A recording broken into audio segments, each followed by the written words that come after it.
Let's diagnose anger and ways forward. Anger is a complex emotional and physiological response to perceived threats, injustice, frustration, or unmet expectations. Understanding the science behind anger, why we experience it, and how to manage it can help in reducing its negative impact on our health and relationships. Here's a breakdown. The science behind anger.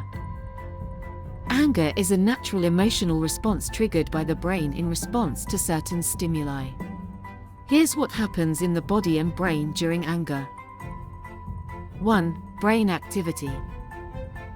The amygdala, which is the brain's emotional center, plays a central role in detecting threats and triggering the fight-or-flight response.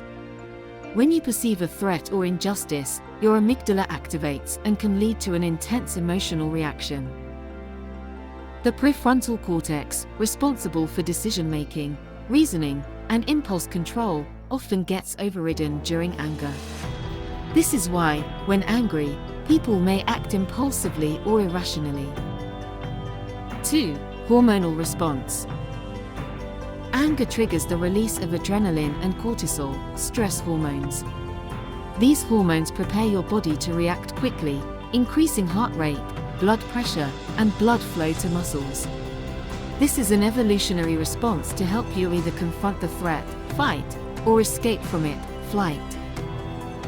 Testosterone, a hormone linked to aggression, can also influence how intensely someone experiences anger. 3. Physical symptoms. Increased heart rate and blood pressure.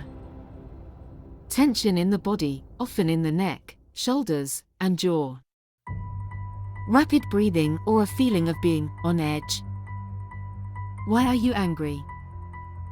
Anger arises from several psychological, environmental, and physiological factors, including 1. Perceived injustice or unfairness. Anger often occurs when you believe that you or someone else has been treated unfairly or unjustly, whether in personal relationships, the workplace, or society. 2. Frustration or unmet expectations. When things don't go as planned, or when goals or desires are blocked, anger can arise as a natural response to frustration. 3. Feeling threatened or disrespected. Threats to your physical safety, reputation, or sense of self-worth can trigger anger as a protective response. 4. Biological factors.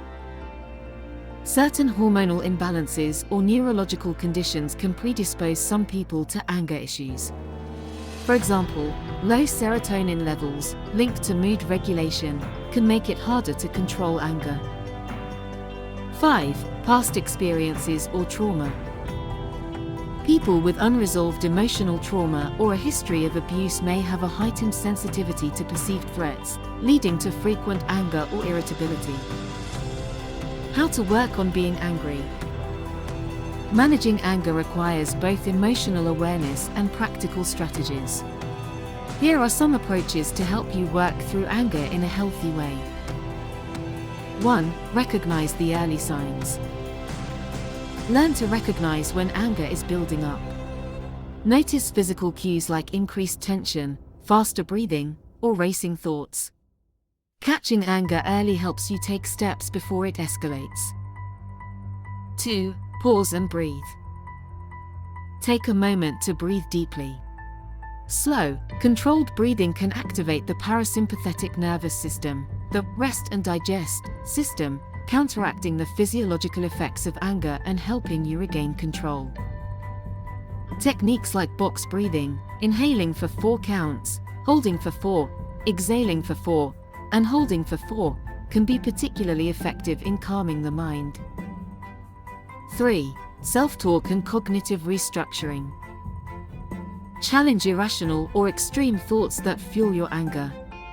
For example, replacing thoughts like, "This is unfair," and "I can't stand it," with "I don't like this situation, but I can handle it," can reduce the intensity of anger. Reframe your thoughts about the situation.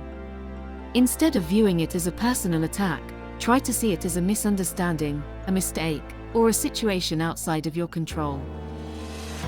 4. Use relaxation techniques. Practice mindfulness, meditation, or progressive muscle relaxation to reduce the overall tension in your body and mind. These techniques help cultivate awareness and control over your emotional responses. 5. Physical exercise. Physical activity, such as going for a run, practicing yoga, or even doing something vigorous like boxing, can help release pent-up frustration and stress that contributes to anger. 6. Express yourself calmly. When you're calm enough, express your feelings of anger without being aggressive. Use I statements, e.g., I feel upset when, rather than blaming or accusing others. This helps open communication without escalating the situation. While it's unrealistic to expect to completely eliminate anger, it is possible to reduce its frequency and intensity, and learn to respond to anger in healthier ways. Here are long-term strategies.